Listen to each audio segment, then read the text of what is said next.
It's strange being back on the old farm. Even after all these years, it still feels like home. It's a well-known fact that the Teenage Mutant Ninja Turtles are based in New York, but where else do they go when they need to change their scenery? Enter Northampton. Northampton, also known as the Farmhouse or the Farm, is a staple location in TMNT. In several iterations of the TMNT multiverse, big plot points happen where the Turtles just need some time to recuperate. So they all pack up and go to April or Casey's family's farmhouse, I don't know, it depends on the iteration which person it is, it doesn't matter, and spend some time reflecting on themselves and their family and their memories, and also do a bunch of other dumb things. It's a swell time. Today I want to take a look at all the different Northampton arcs and try to pinpoint exactly what makes this arc so special and brilliant and timeless in the TMNT multiverse. Spoiler alert for like pretty much every single Teenage Mutant Ninja Turtles franchise and iteration. Okay, bye. First up is the Mirage comics, where it all started, and in this case, all does include Northampton. Fun fact about Mirage Studios, before the company shut down, the office building genuinely was located in Northampton, Massachusetts. That's kinda cool. The Northampton arc technically starts in issue 11, but it happened because of issue 10 and the Leonardo micro issue, where the Shredder attacked the Turtles and ended up destroying the entire antique shop building, where the Turtles and April were living at the time. With Casey's help, they all drive out to his family's farm in Northampton, Massachusetts, and spend several issues just recuperating, recovering, spending time reflecting after the Shredder's sudden and mysterious return. Issue 11 itself is a great read, with April writing her thoughts down about everybody, and giving us insight into what's actually going on the farm. Everybody's damaged in some way, and it's really sad seeing some of the Turtles in their states. Leonardo constantly training, Donatello trying and failing to write anything, Mikey feeling genuinely enraged about it all. More about that later. It's a genuinely beautiful issue in one of the golden ages of TMNT. And then the next few issues happen. Northampton was more than just an arc, it was a scenic change for the comic. This time of the comic was the first time that Laird and Eastman did their own solo stories too. Peter Laird with this story called Survivalists, and Kevin Eastman with this story called The Unmentionables, with both of them each doing all or most of the artwork and writing and everything. There's a couple other stories too by other writers, including this one by Michael Dooney, where these alien warlords crash on Earth and fight to the death to become the ruler of their planet. It's weird, but also it's typical Mirage weird. The out-of-universe context of Peter Laird and Kevin Eastman starting to split more actually end up affecting the stories and general energy of the comic at the time. Makes for a very somber feel for most of this run of the comic. Survivalists in particular by Peter Laird being a particularly gritty story. It's not like traumatizing or anything, but it is noticeable compared to some of the joy of the earlier comics. The Northampton arc ends with a 3-part return to New York story, which I think is okay. It's not my favorite or anything, but it's good. And as with typical Northampton fashion, this arc isn't the last time you see the farm throughout the comic. Lots of stories throughout the rest of the volumes end up taking place here, particularly volume 2 with Donatello staying there. The original farm arc on its own though has a very separated, still feel. A quiet time in TMNT history that persists throughout time and continues to come back in future iterations. Speaking of iterations, let's talk about what they changed for the 1990 adaptation. Arguably the most faithful adaptation to the original Northampton story. Instead of Leo being the main character like most of TMNT, Raph is actually the main character for the 1990 movie. Raph ends up carrying more main character energy than Leo in the 1990 movie, but instead of writing their own plot for Raph, the writers decided to kind of adapt the Mirage comic story of the Foot Clan ambushing and attacking a turtle on the roof and injuring them so bad and then destroying the apartment and everything. It's strange. They justify it well with like why Raph's angry on the roof and everything, and it makes sense in the movie, but it's just odd to like do the same story as the comics but just swapping a turtle. I prefer when the turtles are more distinct in general rather than swappable with each other for plot points and stuff. The actual farm part of the movie itself pretty closely adapts what's in issue 11 with April's notes and commentary and stuff like that, with a bit more of an emphasis on Raphael recovering from his injuries compared to the original comic. Some Northampton adaptations after this take from the 1990 movie and have the injured turtle, usually Leo, recover for the majority of their time at the farm, almost being the reason they're hiding out there, you know? One notable thing they ended up cutting for the Northampton section was Mikey's arc throughout it. Throughout the 1990 movie, Mikey starts out very ignorant,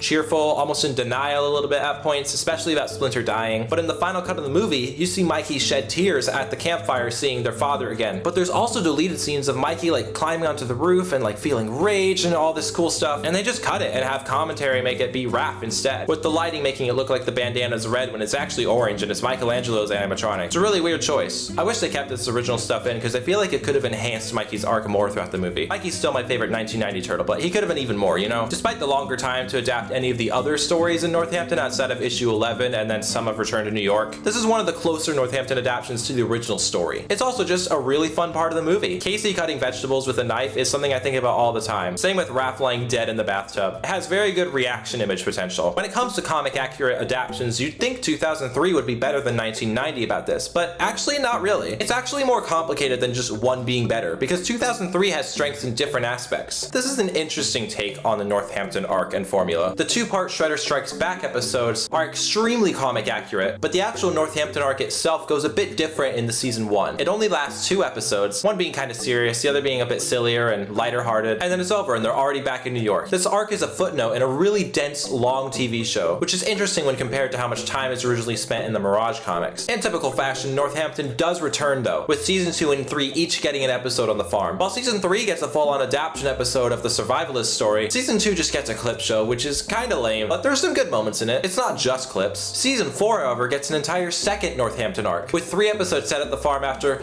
the massive whirlwind of events that is season 3. The turtles are all beaten up and need time to recover, so it's sort of a closer adaptation to the 90s arc. 2 of the stories in this part of the show actually take directly from the Mirage comics, one episode being an adaptation of Michael Dooney's story about the alien warlords, and the other episode being an adaptation of a later Mirage story about a bunch of fish people and a nuclear reactor and stuff. The 03 adaptation actually having a much happier ending than the comics. That original comic story is very dark. This farmhouse arc is more of a starting point for Leo's depression arc throughout season 4, where he's super moody and weird and intentionally off character for like half the season. It's great. But the episodes are overall really good, and it's a nice moment in the series. Finally, back to the sewer for the finale episode as Casey and April's wedding take place at the farm. In a really fun episode where you get to see a bunch of older characters come back for the first time in years. Overall, the farm is an interesting locale in TMNT 2003 that generally acts as more of a breather from the usual routine, and it's nice to have amidst the chaos of the show. 2012's adaptation is not as nice to have, for a lot of reasons. The 2012 Northampton arc is generally considered to be one of the lowest points in the entire show. The front end and back end of the arc are really interesting episodes, exploring the Turtles' characters in a way you don't get to see often in 2012, but the actual meat of the arc is not that great. It's like...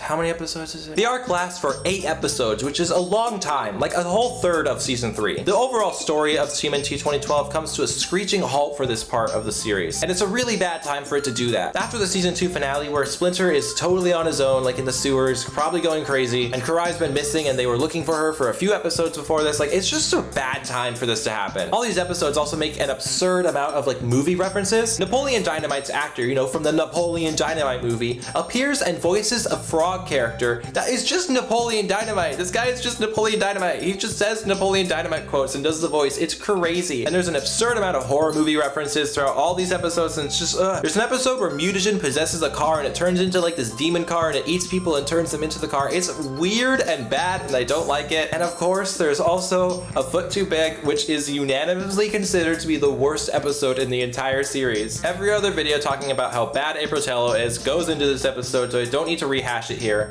but it's really not good, and that's all I need to say. It's an experimental time in the show when the show needed to be not experimental. It's a good time for a break, but not 8 episodes of a break. Maybe like 2, 3 if we're being generous. The show had a lot of plot points it was juggling at this point, and dropping all of them for a farmhouse arc where the main characters are all separated from everyone else and just kind of doing their own thing, hiding out, it doesn't work, and a lot of people don't like it, and I get why. It's a good reason to not like it. In the context of comic timing and issue amounts and stuff, IDW does take some time to isolate the Turtles and Splinter and April and everybody off on the farm, and I think it does this break in pace a lot better than 2012. Mostly because the big event story before this, City Fall, was a big exploration of all the characters, especially Leo, and they continue this character exploration throughout Northampton, with Leo recovering from a lot and kind of isolating from everybody else, with the other Turtles and Splinter especially trying to carry on and find ways to do so, while also properly meeting some new characters for the first time, like Koya. That fucking bird that I hate. That fucking bird that I hate. That fucking bird that I hate. That fucking bird that I hate. The Northampton arc overall, while still being isolated from everything else, progresses the story in important ways, and I think that's why it works so well in the comic. Northampton is a beloved arc by a lot of people, and I think it's a really good adaptation of the core of Northampton. Mainly that first original arc. I don't know how I feel about the return of the farm in later stories. They kind of mythicize this property in a way. Like, it's a place where the Turtles study their mystic abilities, because the area is more susceptible to magic or something. They kind of explain it, they kind of don't. And it's an odd choice, but overall I like the unique location. While looking at all these different adaptations and what they do differently, I was starting to think like, what would my ideal Northampton arc look like? And while I could say things like, I don't know, progressing the story while still being different, while still it doesn't matter. I don't think there is an objective best farm arc. While there's some weaker ones, I think each arc has their own strengths. There's a reason this change of scenery continues throughout all the different iterations. They keep bringing Northampton back, for good reason. A TMNT universe can get a bit formulaic and repetitive. There's only so much you can do in New York before before it starts to get samey. So giving the TMNT time to reflect on themselves and the events that have happened to them is a strong creative choice, and I can see why it happens. Seeing the Ninja Turtles at a true low point gives them a lot of depth, but it does take talent to write this whole Northampton Farm arc and period of time well, so it doesn't feel like you're dragging your feet or speeding by too fast. It's also a consistent moment for Leo to shine, unless it's 1990 and it's for Raph to shine instead. Leo is usually the one who's injured or has problems going on, and the farm is always a nice moment for him in his story. It's really cool that such a historic location for TMNT outside of the stories gets its own recurring location inside the stories. I love the Northampton arcs and what they mean for each of the stories. While I don't think every Turtleverse needs it, I think most should try it, because a good Ninja Turtle story always needs some time for reflection. But please, let's never adapt The Foot Too Big ever again. Let's keep that in 2012 in its own contained bubble. Okay, that's all. Bye. That fucking bird that I hate. That fucking bird that I hate. That fucking bird that I hate. That fucking bird that I hate.